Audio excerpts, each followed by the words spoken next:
Hello everyone, आप सभी का स्वागत है आपके अपने यूट्यूब चैनल विपिन अभी में। तो आज के इस लेक्चर में हम लोग क्लास 11 का मैथमेटिक्स स्टार्ट कर रहे हैं। यानी ये जो हमारा आज लेक्चर स्टार्ट हो रहा है यह 11th का फर्स्ट लेक्चर है। इसमें हम लोग सेट चैप्टर को स्टार्ट कर रहे हैं। यानी फर्स्ट चैप्टर क्या है, सेट है यानी समुच्चय, उसी को स्टार्ट कर रहे हैं। तो चलिए हम लोग जानेंगे सबसे पहले सेट क्या होता है। तो भाई समझेंगे हम लोग समुच्चय यानी सेट क्या होता है। समुच्चय हिंदी में हो गया, सेट इंग्लिश में हो गया। तो परिभाषा बता रहा है, सुपरिभाषित वस्तुओं के संग्रह को समुच्चय कहते हैं। सबसे पहले हम आपको समझाना चाहेंगे संग्रह मतलब क्या होगा। तो संग्रह मतलब समूह, संग्रह मतलब समूह, ठीक है। और सुपरिभाषित का मतलब क्या होगा, इसका परिभाषा समझ लीजिएगा तो बहुत आसान होगा, ठीक है। समुच्चय का परिभाषा क्या बोल रहा है कि सुपरिभाषित वस्तुओं के संग्रह को समुच्चय कहते हैं। यानी a collection of well defined object is called a set. सुपरिभाषित कहने का तात्पर्य आप समझ लीजिए। मान लीजिए कोई भी चीज़ होगा, यानी कोई भी वस्तु होगा, उसका समूह क्या बोला है, सुपरिभाषित वस्तुओं के संग्रह को क्या कहते हैं, समुच्चय होता है। तो समझिए गौर से कि कोई भी चीज़ होगा यानी कोई वस्तु होगा, उसका समूह, संग्रह बोले तो उसका समूह, और उसका समूह के बारे में जब आपसे जवाब पूछा जाएगा तो आपसे पूछा जाएगा वही आंसर, किसी और से पूछा जाएगा वही आंसर देगा, ठीक है। फिर और किसी और से पूछा जाएगा तो वही आंसर देगा। कहने का तात्पर्य है हम अनेकों व्यक्ति से पूछेंगे और आंसर सेम होगा तो उसको बोलेंगे वेल डिफाइंड। वेल डिफाइंड कहने का मतलब जो है सुपरिभाषित है वो चीज़। क्या चीज़ है वो, सुपरिभाषित है। तो इस तरह से सुपरिभाषित का मतलब आई होप कि आपको समझ आ गया होगा। फिर से समझिए, मान लीजिए हम आपके क्लास के बारे में पूछे, ठीक है। मान लीजिए आपके क्लास में कितना है बच्चा, 100 है। तो हम आपसे पूछे कि आपके क्लास के बच्चों का जो संग्रह होगा वो समुच्चय होगा कि नहीं। तो आप कहिएगा देखते हैं। तो आपसे पूछा जाएगा तो आप कहिएगा 100 बच्चा है। फिर किसी और टीचर से पूछा जाएगा तो टीचर ही बोलेगा मेरे क्लास में 100 बच्चा है, और कोई टीचर बोलेगा कि आपके क्लास में 100 बच्चा है। यानी अनेकों व्यक्ति से पूछा जा रहा था आपके क्लास का संख्या कितना आ रहा है, 100 ही आ रहा है। यानी इसमें जवाब जो दिया जा रहा है सभी के द्वारा सेम जवाब दिया जा रहा है, और सभी के द्वारा सेम जवाब देने को जो है हम लोग सुपरिभाषित कहेंगे, यानी वेल डिफाइंड कहेंगे, ठीक है। यानी कोई भी चीज़ होगा तो क्या होगा, उसका समूह होगा, और समूह का ये जो है आंसर सबके लिए क्या हो, समान हो, सबके लिए आंसर समान हो, तो उसको बोलते हैं हम लोग वेल डिफाइंड यानी सुपरिभाषित, ठीक है। सुपरिभाषित वस्तुओं के संग्रह को हम लोग समुच्चय कहते हैं। आई होप कि आपको समझ में आ गया होगा समुच्चय क्या होता है। और हम लोग जो है एग्जाम्पल के माध्यम से आपको समझाने की पूरा कोशिश करेंगे, आपको पूरा 100% समझ में आएगा, ठीक है। ध्यान दीजिए, यहाँ पे एग्जाम्पल समझते हैं। ए बराबर क्या लिखे, 1 2 3 4 10 कहाँ तक बढ़ रहा है, अनंत तक जाएगा ऐसे। तो आपको देख के नजर आ रहा होगा कि समुच्चय होगा कि नहीं। देखिए क्या है, 1 2 3 4, ये क्या चीज़ का समूह नजर आ रहा है। तो आपको ये सर इस समूह जो है क्या चीज़ का है, तो प्राकृत संख्या का है। क्या चीज़ का है, प्राकृत संख्या है, ठीक ना। तो ये हमसे पूछे तो हम अपना अकॉर्डिंग बताएगी प्राकृत संख्या है। कोई और टीचर से पूछेगा तो वो भी बताएगा कि प्राकृत संख्या का समुच्चय। कोई और से बताइएगा तो वो भी बताएगा कि प्राकृत संख्या का समुच्चय। यानी ये जो समुच्चय है, यानी ये जो संग्रह है क्या चीज़ का है, प्राकृत संख्या का है। तो सबके लिए यहाँ पे आंसर क्या है, सेम है। और सबके लिए आंसर जब सेम होगा तो क्या होगा, वो चीज़ सुपरिभाषित होगा, यानी वो संग्रह सुपरिभाषित होगा। जब संग्रह यानी जब समूह सुपरिभाषित हो तो क्या कहलाएगा भाई, आपका समुच्चय यानी सेट कहलाएगा, ठीक है। चलिए अब यहाँ पे कुछ लिखे हुए हैं उसको समझिएगा। संग्रह के वस्तुओं को समुच्चय का अवयव या तत्व या एलिमेंट या सदस्य यानी मेंबर कहते हैं। यानी जो अंदर वाला होता है ना, यानी समुच्चय के जो अंदर वाला होता है उसको हम लोग क्या कहते हैं, तत्व बोल सकते हैं, अवयव बोल सकते हैं, सदस्य बोल सकते हैं, मेंबर बोल सकते हैं। जो भी आपको बोलना है तो बोलिए, लेकिन ज़्यादा फेमस नाम है वही हम बताना चाहेंगे। तो इसका ज़्यादा फेमस नाम है, अंदर वाला को हम लोग अवयव बोलते हैं, हिंदी में क्या बोलते हैं, अवयव। और इंग्लिश में ज़्यादा फेमस नाम है एलिमेंट, ठीक है। तो ध्यान रखिएगा, समुच्चय के अंदर को जो भी चीज़ होता है यानी जो भी वस्तु होता है उसको हम लोग क्या बोलते हैं, समुच्चय का अवयव बोलते हैं, ठीक है। चलिए अब यहाँ पे कुछ पॉइंट लिखा है, सुपरिभाषित वस्तुओं, यानी सुपरिभाषित वस्तु बोले तो क्या थी, वेल डिफाइंड ऑब्जेक्ट्स। कहने का तात्पर्य संग्रह के वस्तु एक दूसरे से भिन्न हो, अर्थात संग्रह में किसी वस्तु की पुनरावृत्ति नहीं हो, तथा प्रत्येक वस्तु किसी विशेष गुण यानी गुण बोले तो प्रॉपर्टी को धारण करते हो, जिसके आधार पर निश्चित रूप से कहा जा सकता है कि दिया हुआ वस्तु उस संग्रह में सम्मिलित है या नहीं। कहने का मतलब क्या है, वेल डिफाइंड, यानी वेल डिफाइंड, यहाँ वेल डिफाइंड ऑब्जेक्ट यानी सुपरिभाषित वस्तु। कहने का मतलब क्या है, हमने आपको शुरू में समझा दिया तो आप समझाने की जरूरत नहीं है, लेकिन चलिए फिर भी एक बार समझा देते हैं। सुपरिभाषित कहने का मतलब क्या है कि कोई चीज़ का समूह, ठीक है, यानी कोई भी चीज़ का समूह होगा, और समूह कहने का मतलब कोई भी चीज़ का समूह होगा, उस चीज़ का रिपीटेशन नहीं होगा, उस चीज़ का रिपीटेशन भी नहीं होना चाहिए, वो चीज़ एकदम भिन्न होना चाहिए, ठीक है ना, सब अलग अलग होना चाहिए। और उसमें जो है आंसर जो होगा, एक बंदा बोलता है वो आंसर या अनेक बंदा बोलता है उसका आंसर क्या हो, सेम हो, तो सुपरिभाषित होगा। सुपरिभाषित करने का मतलब सभी का आंसर क्या होना चाहिए, सेम होना चाहिए। और अवयव जो होगा यानी जो समुच्चय होगा उसमें अवयवों का जो है रिपीटेशन नहीं होना चाहिए। जैसे यहाँ पे देखिए क्या है, प्राकृतिक संख्या, तो प्राकृतिक संख्या में कोई संख्या रिपीटेशन हो रहा है, देखिए तो 1 है, 2 है, 3 है, 4 है, कोई संख्या का रिपीटेशन नहीं हो रहा है, तब बोलेगा बिल्कुल रिपीटेशन नहीं, यानी सब संख्या क्या है, भिन्न है, तब बोलेगा बिल्कुल भिन्न है। चलिए, भिन्न होने के साथ साथ हम बोलेंगे क्या चीज़, प्राकृतिक संख्या। आप क्या बोलेगा, अभी बोलेगा प्राकृतिक संख्या। अनेक टीचर मतलब दूसरा सर जी होंगे क्या बोलेंगे कि वो भी बोलेंगे ये प्राकृतिक संख्या ही है, यानी सब के द्वारा जो है इसका आंसर क्या है, प्राकृतिक संख्या ही है। अतः कह सकते हैं कि ये क्या है, सुपरिभाषित है, और सुपरिभाषित है तो क्या होगा, ये वो ही समुच्चय होगा। इस समुच्चय को हमने ए से ही क्यों माना है, ठीक है, बी से भी मान सकते हैं या नहीं, सब चर्चा हम लोग धीरे धीरे आगे करने वाले हैं। आई होप कि आपको समझ में आ रहा होगा, मज़ा आ रहा होगा। आप कंटिन्यू बने रहिए, पूरा जो है हमारा कोशिश रहेगा कि आपको सेट को अच्छा से समझा दे, ठीक है। अब यहाँ पे समझिएगा कि गणित में समुच्चय शब्द का प्रयोग जर्मन गणितज्ञ जॉर्ज कैंटर द्वारा किया गया था। तो हम आपको कुछ पॉइंट बता रहे हैं, अभी ध्यान दीजिएगा कि गणित में जो है समुच्चय शब्द का प्रयोग जो है सबसे पहले कौन किए थे, तो जॉर्ज कैंटर। जॉर्ज कैंटर ये कहाँ के गणितज्ञ थे, तो जर्मन का, ठीक है, नाम क्या है, तो जॉर्ज कैंटर। जॉर्ज कैंटर गणितज्ञ थे, इन्होंने सबसे पहले समुच्चय शब्द का जो है प्रयोग किया था गणित में, ठीक है, मैथमेटिक्स में। कब किए थे भाई, तो त्रिकोणमितीय श्रेणी के प्रश्नों को सरल करते समय, जब वो त्रिकोणमितीय श्रेणी के प्रश्न को सॉल्व कर रहे थे उस समय जो है इसका प्रयोग किए थे, यानी उनका समुच्चय से पहली बार परिचय हुआ था। यानी त्रिकोणमितीय श्रेणी का जब जो है प्रश्नों को हल कर रहे थे तो पहली बार उनको जो है क्या चीज़ से मुलाकात हुआ, तो समुच्चय शब्द से, ठीक है। आई होप कि आपको यहाँ तक समझ में आ गया होगा। चलिए अब अगली स्लाइड में देखते हैं कि आपको क्या समझना है, ठीक है। तो अब जो है हम लोग समुच्चय की पहचान करेंगे, ठीक है। तो चलिए समुच्चय की पहचान या समुच्चय पे विचार करेंगे, ठीक है, कि कौन समुच्चय होगा कौन समुच्चय नहीं होगा। तो हमने आपको बता दिया है कि क्या होना चाहिए समुच्चय के लिए, तो कोई चीज़ का समूह होगा, और समूह कैसा होगा, तो वेल डिफाइन यानी सुपरिभाषित होगा। सुपरिभाषित करने का मतलब ही हमने समझा दिया है कि कोई एगो समूह होगा उसमें वो चीज़ रिपीटेशन नहीं होना चाहिए, और रिपीटेशन ना हो साथ में उसका जो आंसर प्रत्येक व्यक्ति द्वारा क्या होना चाहिए, सेम होना चाहिए, तब उसको कहेंगे सुपरिभाषित। ध्यान रखिएगा, दो चीज़ ध्यान रखिएगा, एक तो वो चीज़ का रिपीटेशन नहीं होना चाहिए, ठीक है, रिपीटेशन ना हो, उसके साथ साथ वो चीज़ का आंसर सभी व्यक्तियों के लिए क्या हो, सेम हो, तब उसको जो हम लोग क्या कहेंगे, वेल डिफाइन यानी सुपरिभाषित। और सुपरिभाषित हो गया तो क्या कहलाएगा, वो समूह आपका समुच्चय कहलाएगा, ठीक है। तो चलिए हम लोग जांचते हैं कौन समुच्चय है कौन नहीं है। तो बोला तेज विद्यार्थियों का समूह, तो तेज विद्यार्थियों के लिए समूह जो भी बोल रहा है, तेज विद्यार्थियों का समूह ये आपका समुच्चय होगा या नहीं, इसका पहचान करना है। तो समझिए, मेरे द्वारा मान लीजिए कि राम तेज है, कहते बोला तेज विद्यार्थियों का समूह, एगो राम तेज है मेरे द्वारा, मेरे अकॉर्डिंग, ठीक है, फिर एगो सुमन, एगो कविता, मतलब कोई 4-5 को मेरे अकॉर्डिंग जो है क्या है, तेज है। लेकिन आपके अकॉर्डिंग वही बंदा तेज होगा ऐसा ज़रूरी तो नहीं है। आपके नज़र में कोई और तेज होगा 5 को, फिर और किसी से पूछेंगे तो और कोई तेज होगा 5 को। यानी यहाँ पे क्या हो रहा है, यहाँ पे स्टूडेंट का जो है, तेज स्टूडेंट का जो है समुच्चय सुपरिभाषित नहीं हो रहा। मेरे द्वारा कोई और है, आपके द्वारा कोई और है, किसी और के द्वारा कोई और है, यानी यहाँ पे कह सकते हैं कि यहाँ सुपरिभाषित नहीं है। सुपरिभाषित नहीं है तो ये हमारा समुच्चय नहीं होगा। आई होप कि आपको समझ में आ गया हो, ये समुच्चय हमारा नहीं होगा। यदि आपको समझ में ना आया तो कमेंट जरूर कीजिए, ठीक है।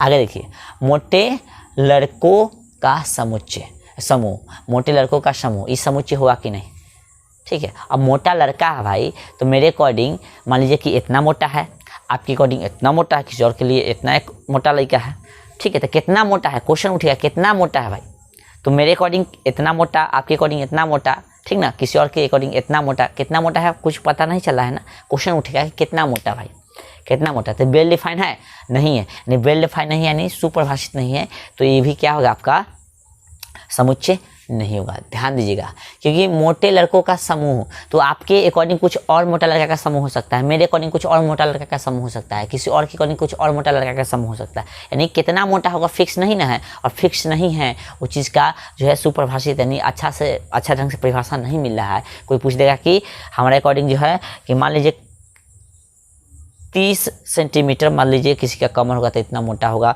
किसी का 32 होगा, किसी का 40 होगा तो इतना मोटा होगा। तो सबके मतलब मोटाई का जो है अकॉर्डिंग, मतलब सबका जो है मोटाई का जो है क्या है, लेवल अलग अलग होगा सबके अकॉर्डिंग, इसलिए यहाँ पे सुपरिभाषित नहीं होगा। सुपरिभाषित नहीं होगा भाई, तो क्या नहीं होगा, समुच्चय नहीं होगा। आगे देखिए बोल रहा है सुंदर लड़कियों का समूह, सुंदर लड़कियों का, फिर वही बात है सुंदर लड़की कितना है, कोई सुंदर भाई, मेरे अकॉर्डिंग फलानमा सुंदर है, आपके अकॉर्डिंग चिलनमा सुंदर है, ठीक ना। तो मेरे अकॉर्डिंग सुंदर कोई और है, आपके अकॉर्डिंग कोई सुंदर और है, फलानमा के अकॉर्डिंग यानी कोई और पर्सन के अकॉर्डिंग कोई सुंदर और है। तो यहाँ पे सुंदर सबके अकॉर्डिंग जो है अलग अलग हो सकता है। तो यहाँ पे क्या होगा, वेल डिफाइन नहीं हो रहा है, यानी सुंदर की बात करें तो कितना सुंदर है, कौन कौन है सुंदर, इस सब का जो बात अलग अलग होगा। जैसे मान लीजिए हम कहें कि इतना कोई सुंदर है, पर्सन कितना सुंदर, तो मेरे अकॉर्डिंग कोई इतना सुंदर होगा, आपके अकॉर्डिंग कोई इतना सुंदर होगा, दूसरा के अकॉर्डिंग कोई इतना सुंदर होगा, ठीक है। चाहे कोई के अकॉर्डिंग पर्सन नहीं चेंज होगा, ठीक है। तो यहाँ पे आपको समझ में आ रहा होगा कि भाई कितना सुंदर है, कोई है तो कितना सुंदर है, वेल डिफाइन है नहीं है, तो यहाँ पे ये भी आपका समुच्चय नहीं कहलाएगा। सभी प्राकृतिक संख्या का समूह, तो सभी प्राकृतिक संख्या के समूह की बात करते हैं 1 2 3 कहाँ तक लिखेगा, अनंत तक लिखेगा, सब कोई भी लिखेगा तो इसी ना लिखेगा, हम लिखेंगे तो इसी लिखेंगे, कोई और टीचर लिखेगा तो इसी लिखेगा, आप लिखेगा तो इसी लिखेगा। इसलिए इस सब के लिए यहाँ पे आंसर क्या आ रहा है, सेम आ रहा है, और सबके लिए आंसर सेम आ रहा है, तो क्या होगा, वेल डिफाइन है, वेल डिफाइन है तो ये समुच्चय होगा, ठीक है। सभी पूर्णांकों का समुच्चय, तो सभी पूर्णांक का समुच्चय, तो पूर्णांक कहाँ से शुरू होता है, -इन्फिनिटी से लेकर कहाँ तक, +इन्फिनिटी तक होता है ना पूर्णांक शुरू, ठीक है। तो आपके लिए भी इसका आंसर सेम होगा, हमारे लिए आंसर भी सेम होगा, और किसी और के लिए भी आंसर सेम होगा। तो सभी पूर्णांकों का समूह करने का मतलब क्या होगा, ये भी आपका कथी होगा, समुच्चय होगा। किसी खास विद्यालय के वर्ग 11th के कुल छात्रों का समूह, मान लीजिए कोई भी स्कूल है, ठीक ना, उसमें जितना भी बच्चा है उस सब बच्चा के जो समूह को हम लोग क्या समुच्चय कहेंगे या नहीं। तो चलिए, तो मान लीजिए हम एगो विद्यालय चला रहे हैं जहाँ पे 100 गो बच्चा है, क्या बच्चा है 100 गो, तो हम गिनेंगे तो क्या होगा, 100 गो बच्चा होगा, ठीक है।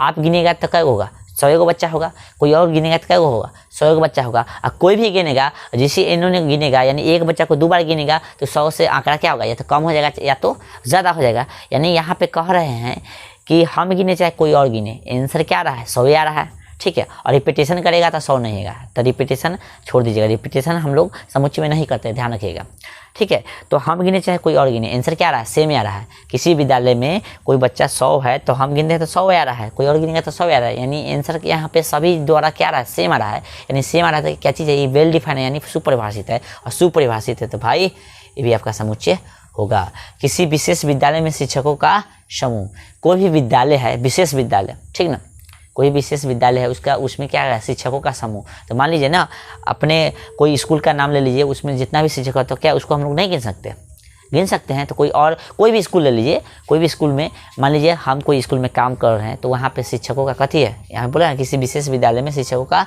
समूह, तो उस क्या करते हैं, उस स्कूल को हम क्या करते हैं, उसमें जितना भी शिक्षक उसको गिन लें, तो हम गिनेंगे तो उतना ही आंसर, कोई और गिनेंगे तो उतना ही आंसर, और आप भी गिनेंगे तो उतना ही आंसर होगा, ठीक है। तो इस तरह से इसको क्या बोलेंगे हम लोग, वेल डिफाइन है, वेल डिफाइन से समुच्चय ही होगा। आगे देखिए, विश्व के 5 सर्वाधिक विख्यात गणितज्ञों का समुच्चय, ठीक है, विश्व के 5 सर्वाधिक विख्यात गणितज्ञों का समुच्चय। अब भाई विख्यात, विश्व के 5 विख्यात गणितज्ञ का समूह, एक समुच्चय होगा या नहीं। तो मान लीजिए मेरे अकॉर्डिंग जो है कोई और गणितज्ञ होगा, आपके अकॉर्डिंग कोई और गणितज्ञ जो होगा बहुत जो है ज़्यादा विख्यात होगा, ठीक है। तो सबका अपना अकॉर्डिंग है, ठीक है, कि कौन कितना विख्यात है। तो यहाँ पे आंसर क्या होगा, सेम नहीं आ रहा है, सबका अपना अपना चॉइस है यहाँ पे चुनने का, ठीक है। तो यहाँ पे सबका अपना अपना जो है चॉइस है, यानी आंसर यहाँ पे सेम नहीं आ रहा है, ठीक है। तो कह सकते हैं कि ये जो है आपका क्या होगा, समुच्चय नहीं होगा, ठीक है। या इस तरह से भी देख सकते हैं कि कोई विख्यात है तो कितना विख्यात है, ठीक है, समझा रहा है। तो आपके अकॉर्डिंग इतना होगा, कोई और के अकॉर्डिंग इतना विख्यात होगा, यानी नामी होगा। इस तरह से हम लोग कह सकते हैं कि ये भी आपका क्या थी है, यानी विश्व के 5 सर्वाधिक विख्यात गणितज्ञ का समूह जो है आपका समुच्चय नहीं होगा। तो इसमें से कुछ समुच्चय था, कुछ समुच्चय नहीं था, ठीक है। चलिए अब कुछ यहाँ पे पॉइंट लिखे, ध्यान दीजिएगा इसको, इंपॉर्टेंट समुच्चय का समूह। तो यहाँ पे कुछ दे रहे हैं उसको समझिएगा। तो एन से हम लोग बोलते हैं प्राकृत संख्या का समुच्चय, यानी प्राकृत संख्याओं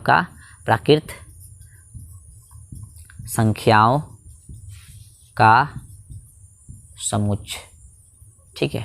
इनसे हम लोग क्या करते हैं, तो प्राकृत संख्याओं का समुच्चय, ठीक है। उसके बाद डब्ल्यू से हम लोग बोलते हैं पूर्ण संख्याओं का समुच्चय, पूर्ण संख्याओं का समुच्चय, पूर्ण संख्याओं का समुच्चय। ध्यान रखिएगा, एग्जाम के दृष्टि से भी सही, मतलब आपको आना चाहिए चीज़, बेसिक है, ठीक ना। और इसके बाद आता है जेड बोले हम लोग, तो जेड बोलते हैं तो पूर्णांक संख्याओं का समुच्चय, क्या चीज़, पूर्णांक संख्याओं का समुच्चय। जेड बोले तो पूर्णांक संख्याओं का समुच्चय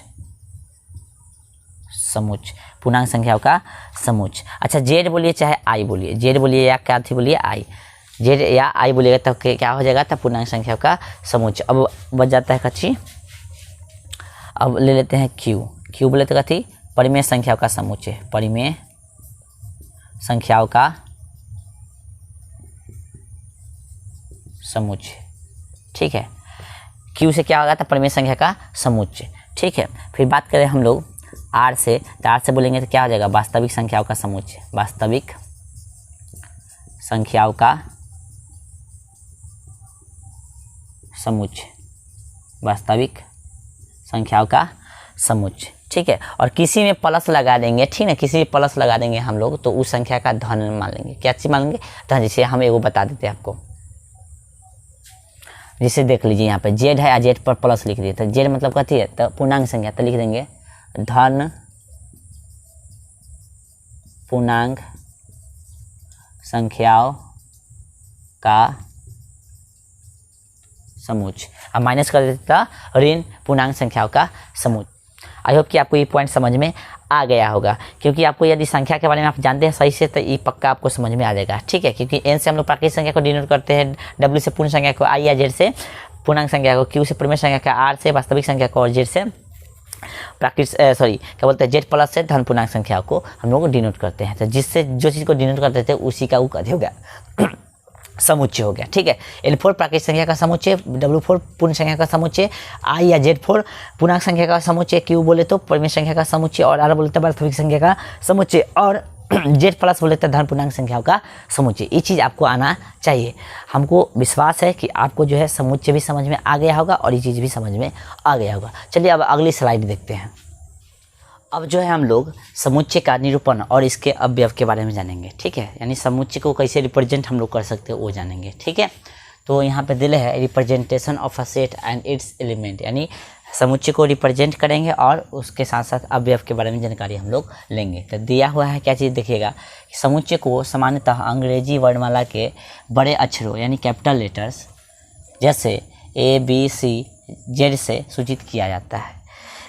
इसका तात्पर्य यह है, कहने का तात्पर्य यह है कि कोई भी समुच्चय होगा उसको कैपिटल लेटर यानी बड़का ABCD के कोई भी लेटर से हम लोग दिखा सकते हैं, यानी बता सकते हैं, यानी रिप्रेजेंट कर सकते हैं। यानी किसी भी समुच्चय को हम लोग कौन सा लेटर से रिप्रेजेंट करेंगे, तो कैपिटल लेटर से, कोई भी कैपिटल लेटर से। ठीक है, चलिए साथ ही समुच्चय के अवयवों को अंग्रेजी वर्णमाला के छोटे अक्षरों जैसे ABC से लेकर कहाँ Z को से सूचित किया जाता है।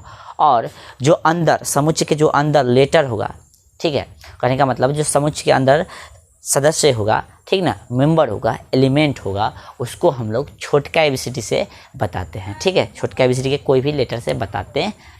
ठीक है, चलिए और यहाँ पे दिले समुच्चय को दो मझले कोष्टक यानी मिडिल ब्रैकेट यानी ई वाला ब्रैकेट के अंदर अवयवों को एक एक कर लिखकर या जहाँ उस सामान्य गुण जिसे हर एक अवयव धारण करते हैं को लिखकर व्यक्त किया जाता है। कहने का मतलब यहाँ पे 3 गो बात हमने बताया आपको। कै गो बात, 1, 2 और 3 गो बात।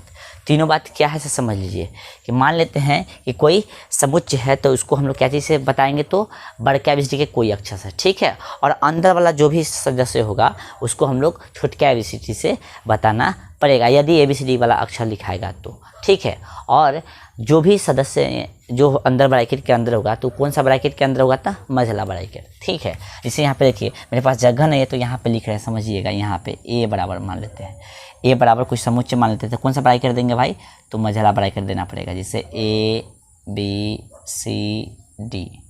ठीक है, इस तरह से मान लीजिए कि एगो समुच्चय है, तो एगो समुच्चय है तो देखिए समुच्चय को कथी से रिप्रेजेंट करेंगे, तो ABCD के कोई भी बड़का अक्षर से तो रिप्रेजेंट कर लिए, और अंदर में जो भी आपका सदस्य होगा वो कथी होगा, छोटका ABCD के अक्षर होगा। इस तरह से लिखेंगे, कौन सा ब्रैकेट के अंदर लिखेंगे, तब मझला। या और हम बताना चाहते तो यहाँ पे लिख रहे हैं। ठीक है, इस चीज़ को हम लोग ऐसे भी लिख सकते हैं, 1, 2, 3, 4, इस तरह से भी लिख सकते हैं, कैसे दर्शा सकते हैं। यानी ABCD के फॉर्म में दर्शाना होगा तो अंदर जो है बड़का ABCD नहीं लिखेगा, छोटके लिखेगा। ठीक है ना, और 1, 2 लिखना होगा तो इस तरह से हम लोग लिख सकते हैं, और इस तरह से ABC कुछ मतलब कोई भी लेटर से हम लोग इसको डिनोट कर सकते हैं, ठीक है। लेकिन यहाँ ध्यान रखिएगा ब्रैकेट हमेशा कौन होगा, मझला ब्रैकेट होगा, ठीक है। चलिए हाँ, कभी कभी देखा जाएगा आपको कि अंदर जो है हम लोग छोटका जो है ABCD न लिख के बड़का मतलब कभी कभी बड़को ABCD मिलेगा। तो कब मिलेगा, तो समुच्चय का जब समुच्चय मिलेगा, यानी समुच्चय का जब समुच्चय पढ़ेगा तभी मिलेगा। यानी इस एगो समुच्चय होगा, समुच्चय के समुच्चय जब देखेंगे हम लोग तब उसमें जो है ब्रैकेट के अंदर, ये ब्रैकेट के अंदर ही बड़का ABCD आपको मिल सकता है। तो वो अभी दूर है थोड़ा देर, आज इस लेक्चर में उस चीज़ को हम लोग जिक्र नहीं करेंगे, ठीक है। फिलहाल आपको इतना समझना था कि समुच्चय को कैसे प्रेजेंट करेंगे, तो कोई भी बड़का ABCD के लेटर से, और कौन सा ब्रैकेट में लिखेंगे तो मझला ब्रैकेट में, और अंदर जो है अवयव को बताना होगा तो कौन सा लेटर से बताएंगे तो छोटके ABCD के कोई भी लेटर से, ठीक है। इतना बात आप समझ गए होंगे तो अच्छी बात है। चलिए आई होप कि आप समझ ही गए होंगे। चलिए आगे देखते हैं। आगे दिले है संकेत बिलोंग्स टू तथा नॉट बिलोंग्स टू का अर्थ। इसको बोलेंगे हम लोग बिलोंग्स टू, कैसे बोलेंगे, बिलोंग, ठीक है। बिलोंग्स टू क्या चीज़, बिलोंग्स टू। और इसको बोलेंगे not belongs to, not belong to. अच्छा, इसको बिलोंग्स टू बोलेंगे, इसको बिलोंग्स टू, इसको नॉट बिलोंग्स टू, या इसको बोल सकते हैं डज नॉट बिलोंग्स टू भी बोल सकते हैं, ठीक ना। बिलोंग मतलब आपको पता होना चाहिए कि आप गांव में रहते हैं या कहीं भी रहते हैं तो आपसे कोई पूछता होगा कि बुआ तू कहाँ से बिलोंग करे छू, तो आप जवाब देते हुएगा कि हम फलना गांव से बिलोंग करते हैं, चाहे फलना जगह से आते हैं। यानी बिलोंग्स टू कहने का मतलब आप कहाँ से आते हैं, यानी अवयव कहाँ से आता है, ठीक ना, ये पूछेगा बिलोंग्स टू का मतलब, ठीक है। तो संकेत बिलोंग्स टू तथा नॉट बिलोंग्स टू या डज नॉट बिलोंग्स टू का अर्थ क्या है, यानी मीनिंग ऑफ सेम बोल belongs to and not belongs to या डज नॉट बिलोंग्स टू समझिएगा। तो कोई अवयव किसी समुच्चय का सदस्य है, इस बात को बतलाने के लिए बिलोंग्स टू का इस्तेमाल किया जाता है, तथा यदि सदस्य नहीं है तो इस बात को बतलाने के लिए डज नॉट बिलोंग्स टू का इस्तेमाल किया जाता है। यानी कोई भी सदस्य जो है किसी भी समुच्चय का जो है वो क्या बोल सकते हैं, सदस्य है, यानी कोई भी समुच्चय का कोई सदस्य है तो उसको बतलाने के लिए हम लोग क्या चीज़ से बिलोंग्स टू का प्रयोग करेंगे। यदि सदस्य वह नहीं है किसी भी समुच्चय का तो उसको बतलाने के लिए हम लोग क्या चीज़ का प्रयोग करेंगे भाई, डज नॉट बिलोंग्स टू का, ठीक है, या नॉट बिलोंग्स टू का, ठीक है। चलिए जैसे हम एग्जाम्पल की बात करें कि मान लेते हैं कि एग्जाम्पल एक को ले लेते हैं, ठीक है, ए को ले लेंगे। जैसे देख लीजिए ए बराबर हम मान लिए कथी 1 2 3 4, इस तरह से एगो समुच्चय ले लिए। चलिए अब हमको लिखना होगा कि एक जो है एक, ठीक है, एक इस से बिलोंग कर रहा है ना, ए समुच्चय से, तो लिखेंगे एक बिलोंग कर रहा है क्या चीज़ से, समुच्चय ए से। भाषा में इसको लिखना होगा तो लिखेंगे एक समुच्चय ए का सदस्य है, ठीक है। एक समुच्चय ए का क्या है, सदस्य है। एक जो किसका सदस्य है, तो समुच्चय ए का, ठीक है। इस तरह से यानी एक जो है कहाँ से बिलोंग कर रहा है, तो ए से। अब मान लीजिए यहाँ पे देखिए हम 5 की बात करें तो 5 बिलोंग कर रहा है, तो देखिए तो लिखेंगे नहीं, डज नॉट, क्या करेंगे, डज नॉट बिलोंग्स टू, ठीक है ना। बिलोंग्स टू क्या चीज़, ए, यानी 5 जो है ए से बिलोंग नहीं कर रहा है। इसमें देखिए ना 5 है, 5 यहाँ से बिलोंग कर रहा है नहीं, तो यहाँ पे लिख देंगे 5 जो है इससे बिलोंग नहीं कर रहा है, तो यहाँ पे लिख देंगे 5 समुच्चय ए का सदस्य नहीं है, ठीक है। आई होप कि आपको समझ में आ गया होगा। यानी बिलोंग करेगा तो लिख देंगे बिलोंग्स टू, बिलोंग नहीं करेगा तो डज नॉट बिलोंग्स टू, यानी नॉट बिलोंग्स टू, ठीक है। तो आई होप कि बिलोंग्स टू आपको समझ में आ गया होगा। तो अब जो है हम लोग समुच्चय को व्यक्त करने के विधि को सीखेंगे, यानी समुच्चय को हम लोग कितने रूप में व्यक्त कर सकते हैं सो जानेंगे, ठीक है। तो यहाँ पर दिले है मेथड ऑफ रिप्रेजेंटेशन ऑफ कथी सेट, यानी समुच्चय को व्यक्त करने की विधियाँ। तो सबसे पहले हम लोग देखेंगे रोस्टर फॉर्म, यानी रोस्टर या तालिका या सारणी रूप इसको बोलते हैं, लेकिन ज़्यादा जो फेमस नाम है वो कथी है, रोस्टर फॉर्म, ठीक है, यानी रोस्टर रूप। फिर 2 नंबर में जो है विल्डा फॉर्म, यानी समुच्चय निर्माण या प्रतीकात्मक रूप। तो सबसे ज़्यादा फेमस इसमें नाम क्या है 2 नंबर में, समुच्चय निर्माण रूप, ठीक है। सबसे पहले रोस्टर फॉर्म हम लोग समझ लेंगे। तो रोस्टर फॉर्म क्या है, तो इस रूप में समुच्चय के सभी अवयवों को मिडिल ब्रैकेट यानी ई वाला के अंदर एक एक कर अर्धविराम यानी कॉमा देकर लिखा जाता है। यानी रोस्टर फॉर्म में कैसे जो है हम लोग समुच्चय को लिखते हैं सो जान लीजिए। तो रोस्टर फॉर्म में क्या करेंगे हम लोग, सबसे पहले तो एक मिडिल ब्रैकेट देंगे। अब मिडिल ब्रैकेट में जो भी मतलब मिडिल ब्रैकेट के अंदर जो भी हम लोग अवयव लिखेंगे उसको एक कॉमा कॉमा देकर जो है लिखेंगे। जैसे बात करें हम लोग एक कोई सेट मान लेते हैं तो इस तरह से लिखेंगे 1 2 3 4 5 इस तरह से लिखेंगे। ठीक है, ये कौन सा रूप हो गया? तो ये हो गया भैया रोस्टर फॉर्म। कौन सा फॉर्म हो गया? तो रोस्टर फॉर्म। देखिए रोस्टर फॉर्म में क्या बोला है वही हम लोग किए हैं। देखिए बोला है क्या चीज़ कहने गया, हाँ इस रूप में समुच्चय के सभी अवयवों को मिडिल ब्रैकेट हो गया, मिडिल ब्रैकेट के अंदर एक एक कर अर्धविराम यानी कॉमा देकर लिखा जाता है। तो देखिए ये मान लीजिए कोई समुच्चय दे रहा है, उसको हम लोग इस तरह से लिखेंगे तो इस तरह से लिखेंगे। कौन सा फॉर्म में? तो रोस्टर फॉर्म। कौन सा फॉर्म है? रोस्टर फॉर्म है। कौन सा फॉर्म है? रोस्टर फॉर्म यानी रोस्टर रूप है। ठीक है, तो रोस्टर फॉर्म इस तरह से लिखेंगे। ये 4 है, यहाँ पे ध्यान रखिएगा, यानी मिडिल ब्रैकेट दे दीजिएगा और इसके अंदर क्या करेंगे हम लोग कॉमा दे के लिखेंगे। एक चीज़ ध्यान रखिएगा कि समुच्चय में कोई भी संख्या रिपीटेशन नहीं होना चाहिए, यानी अवयव के रूप में जो भी संख्या होगा वो रिपीटेशन यानी रिपीट नहीं करना चाहिए। ठीक है, रिपीट नहीं लिखा जाता है। ठीक है, चलिए अब दूसरा का है समुच्चय निर्माण। अच्छा एक और एग्जाम्पल देख लेते हैं 2 नंबर। ठीक है, चलिए ABCD हमको लिखना होगा। ABCD क्या चीज़ के रूप में? रोस्टर फॉर्म में तो हो जाएगा। ठीक है, ये भी रोस्टर फॉर्म है। ठीक है, ध्यान रखिएगा। चलिए अब दूसरा का देखिए समुच्चय निर्माण रूप। देखिए बिल्डअप फॉर्म जिसको बोलते हैं उसका इंग्लिश कहते हैं समुच्चय निर्माण रूप। ये फेमस है, समुच्चय निर्माण रूप जो है क्या है नाम, ये फेमस है। ठीक है, इस रूप में ध्यान दीजिएगा नाम का है लेकिन जो नाम फेमस है वही नाम हम जो है उठा रहे हैं। ठीक है, समुच्चय निर्माण रूप। तो इस रूप में सदस्य के बारे में एक साधारण गुण जो प्रत्येक सदस्य द्वारा संतुष्ट होता है बताकर सदस्यों को व्यक्त किया जाता है। इसके लिए मिडिल ब्रैकेट समझिएगा, यानी बिल्डअप फॉर्म कैसे लिखा जाता है। बिल्डअप फॉर्म बोले तो समुच्चय निर्माण रूप कैसे लिखा जाता है तो समझिएगा। तो मिडिल ब्रैकेट के अंदर क्या करना है, एगो चर x लेना है। किसके अंदर? मिडिल ब्रैकेट के अंदर एगो चर x लेना है। x को लिख कर तिरछे लकीर यानी ई वाला या कैसे लिखना है तो कॉलन देना है, देकर पुनः चर x लिखकर तथा कॉमा देकर चर के उस गुण को लिखा जाता है जो समुच्चय के प्रत्येक अवयव द्वारा संतुष्ट होता है। आपको नहीं समझ में आया होगा तो कोई दिक्कत नहीं है, हम डायरेक्ट लिख के बता दें। जैसे मान लीजिए एक क्वेश्चन दे था a बराबर 1 2 3 4 5। तो ये क्या है? ये रोस्टर फॉर्म है। कौन सा फॉर्म है? रोस्टर फॉर्म है। कौन सा फॉर्म है? रोस्टर फॉर्म है, यानी रोस्टर रूप है। ठीक है, आपको बोलता है कौन सा रूप में? समुच्चय निर्माण में। समुच्चय निर्माण में लिखना है तो क्या करेंगे हम लोग? कुछ नहीं करेंगे, a बराबर मानेंगे, क्या मानेंगे तो x देंगे, कॉलन देंगे, x देंगे और फिर कॉमा यहाँ पे देना चाहते तो दीजिए, नहीं तो कोई दिक्कत नहीं। यहाँ पे जो संख्या है उसके बारे में लिख देंगे। तो लिख देंगे यहाँ पे संख्या के बारे में यहाँ पे हम अब लिख देंगे। तो संख्या क्या है तो लिख देंगे x कॉलन x क्या है तो 6 से छोटी प्राकृत संख्याएं हैं, है ना। और इस तरह से ब्रैकेट बंद कर देंगे मंझला वाला ब्रैकेट से। देखिए है ना क्या है 1 2 3 4 5 ये प्राकृतिक संख्या है। प्राकृतिक संख्या तो कहाँ था? 6 से छोटे थे, x दिए, कॉलन दिए, x दिए और 6 से छोटी प्राकृतिक संख्या है, ऐसा लिख देंगे। ये हो गया रोस्टर फॉर्म, ये हो गया आपका समुच्चय निर्माण रूप। ठीक है, ये हो गया समुच्चय निर्माण रूप। समुच्चय निर्माण ठीक है रूप।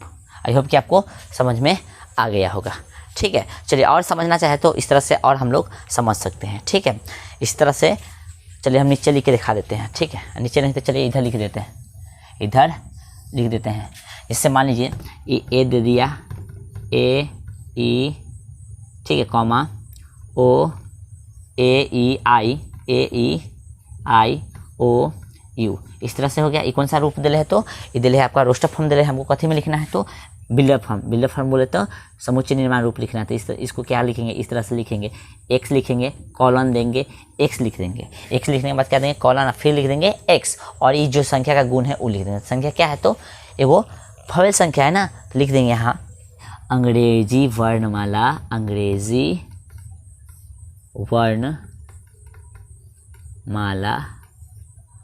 वर्णमाला का क्या है स्वर है। मेरे पास जगह नहीं इसलिए इधर लिख रहे का कथी है तो स्वर है। ये इसका गुण लिख के ब्रैकेट बंद हम लोग कर। तो आई होप कि आपको जो है रोस्टर फॉर्म और बिल्डअप फॉर्म आपको समझ में आ गया होगा। यानी रोस्टर फॉर्म बोले तो रोस्टर रूप और बिल्डअप फॉर्म बोले तो समुच्चय निर्माण रूप आपको समझ में आ गया होगा। तो आज हम लोग सेट के बारे में यानी समुच्चय के बारे में बहुत सारी बेसिक बातें जाना। ठीक है, तो आई होप कि आपको सब बातें समझ में आ गया होगा। और फिर आपसे रिक्वेस्ट करना चाहेंगे, यदि संख्या वाला लेक्चर नहीं देखें तो ज़रूर देखें के ही देखिएगा, ठीक है।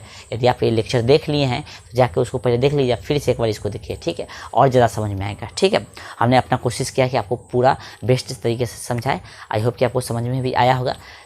तो अब क्या करना है, एक्सरसाइज 1.1 के सभी प्रश्नों को हम लोग को हल करना है। तो हम लोग क्या किए हैं, पूरा थ्योरी पार्ट देख लिए हैं। अब जो क्वेश्चन आप सबसे बन जाएगा, तो कोशिश कीजिएगा कि आपसे क्वेश्चन बन जाए 1.1 के सभी प्रश्न, ठीक है। यदि नहीं बनेगा तो हम तो कल नेक्स्ट लेक्चर में जो है उसी को सॉल्व करने वाले हैं, क्योंकि आज अपना जो है थ्योरी पार्ट खत्म हो गया है। तो कल के लेक्चर में हम लोग क्या करेंगे, 1.1 के सभी प्रश्नों को सॉल्व करेंगे। कोशिश कीजिएगा आप लोग कि आपसे भी बन जाएगा, ठीक है। 1 नंबर क्वेश्चन भी बन जाएगा आपसे, ज़्यादातर आपसे जो है क्वेश्चन बन ही जाएगा, समझिए। तो चलिए आज जो है लेक्चर को यहीं पे रोकते हैं, थोड़ा लेक्चर जो है ज़्यादा लंबा हो गया है। तो यहाँ तक बने रहने के लिए बहुत बहुत धन्यवाद। जय हिंद, जय भारत।